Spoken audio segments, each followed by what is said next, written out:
Hello student, आज हम लोग पढ़ेंगे रिकॉम्बिनेंट डीएनए के बारे में।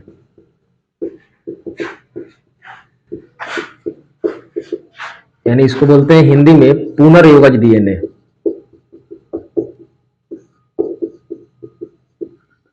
यानी पुनर्योगज डीएनए बनाया कैसे जाता है, सबसे पहले ये समझेंगे कि रिकॉम्बिनेंट डीएनए कैसे बनता है।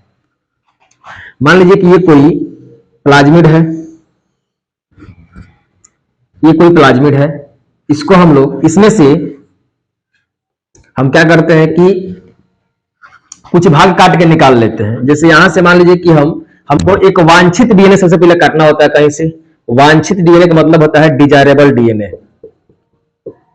डिजायरेबल डीएनए यानी कोई विशिष्ट डीएनए हो। ये विशिष्ट डीएनए उसको कहते हैं जिसमें कोई विशिष्ट गुण होता है, जिसमें कोई स्पेशल गुण हो।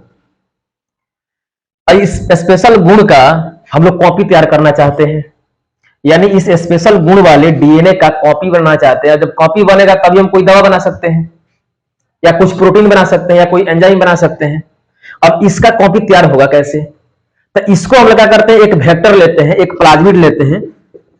इसको वेक्टर कह सकते हैं। ये वेक्टर प्लाज्मिड होता है, ये जो वेक्टर होता है ये प्लाज्मिड होता है। यानी इसको हम लोग क्या करते हैं कि इस स्थान पर काटते हैं, और काटने के लिए यूज किसका करते हैं, तो ये हम लोग काटते हैं इंडोन्यूक्लियेज एंजाइम से। किसे काटते हैं? तो इंडोन्यूक्लियेज एंजाइम से। यानी हम लोग इंडोन्यूक्लियेज एंजाइम से काटते हैं। इंडोन्यूक्लियेज एंजाइम ऐसा एंजाइम होता है जो किसी भी डीएनए को बीच में से काटता है। यानी ये इंडोन्यूक्लियेज एंजाइम किसी भी डीएनए को कहां से काटता है? तो बीच में से काटता है। अब जिस इंडोन्यूक्लियेज एंजाइम से हम लोग इस डीएनए को काटेंगे, वेक्टर को काटेंगे, उसी इंडोन्यूक्लियेज एंजाइम से हम लोग वांछित डीएनए को भी काटे रहे होंगे। कैसे? जब तक इसको हम लोग इंडोन्यूक्लियेज एंजाइम से मान लीजिए कि BAM-H1 से काट रहे हैं। ये BAM-H1 क्या है? तो एक कैंची है, अनुवांशिक कैंची है, जिससे हम लोग किसी भी डीएनए को काटते हैं। अगर हम लोग BAM-H1 से डिजायरेबल डीएनए को काटे हैं, यानी वांछित डीएनए को काटे हैं या विशिष्ट डीएनए को काटे हैं, तो इसी कैंची से BAM-H1 से ही इस वेक्टर डीएनए को काटेंगे। ठीक है? और यहां पर लाके इस चीज को जोड़ देंगे। मान लीजिए यहां पर जोड़ दिए, यहां पर हम लोग क्या किए, लाकर जोड़ दिए। अब ये कैसा बन गया?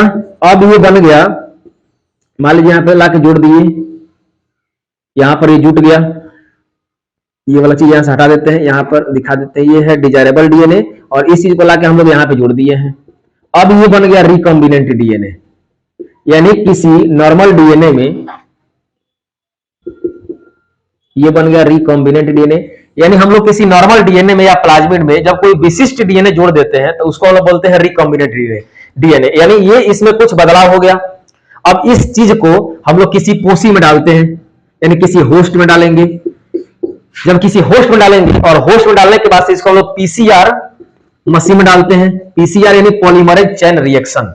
ये पीसीआर मशीन क्या करता है कि इसकी कॉपी बनाता है, और जब इसकी कॉपी बन जाएगी तो इसको हम लोग निकालेंगे, इस उत्पाद को निकालेंगे, इस प्रोडक्ट को निकालेंगे, और इसे जो भी हमको बनाना होगा, जो भी दवा, जो भी एंजाइम, जो भी प्रोटीन बनाना है, उसको हम लोग यहां से निकाल करके बना लेंगे। यानी एक बार आप लोगों को फिर से समझा देते हैं कि यह है कोई डिजायरेबल डीएनए जिसका हम लोग प्रोटीन प्राप्त करना चाहते हैं। तो इस डिजायरेबल डीएनए को हम लोग एक वेक्टर में जोड़ेंगे। वेक्टर में जोड़ने के लिए क्या करना पड़ेगा? इसको काटना पड़ेगा। तो हम लोग इंडोन्यूक्लियेज एंजाइम से काटते हैं। यानी मान लीजिए कि हम इंडोन्यूक्लियेज एंजाइम कौन सा लिए हैं? BAM-H1। तो इस BAM-H1 से इसको काटेंगे, तो BAM-H1 को इसको भी काटेंगे। यानी दोनों जगह पर ये यही कैंची यूज होगा, BAM-H1 ही यूज होगा। मतलब डिजायरेबल डीएनए को भी BAM-H1 से ही काटेंगे, और इसको भी सेम कैंची से काटेंगे, तभी जाकर सेम स्थल पर कटेगा। और इसको लाके यहाँ पे जोड़ देंगे। जोड़ने के लिए गोद होता है, उस गोद का नाम है डीएनए लाइगेज। डीएनए लाइगेज का हम लोग यूज करते हैं जोड़ने के लिए। जब जोड़ देंगे तो ये बन जाएगा रिकॉम्बिनेंट डीएनए। इसको किसी होस्ट में डाल देंगे। होस्ट मान लीजिए कि ई कोलाई भी हो सकता है। प्लाज्मिड के लिए अच्छा होस्ट ई कोलाई ही माना जाता है, तो ई कोलाई में डाल देंगे, और उसके बाद से इस चीज को हम लोग पीसीआर में डालते हैं। पॉलीमरेज चेन रिएक्शन एक मशीन होता है, उसमें डालते हैं, वहां पे कॉपी बनता है। 30 चक्र में 1 बिलियन कॉपी बनाता है पीसीआर मशीन।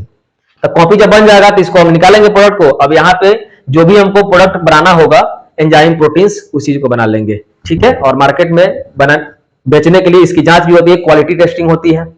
ठीक है? तो ये रहा हम लोग का रिकॉम्बिनेंट डीएनए। ठीक है।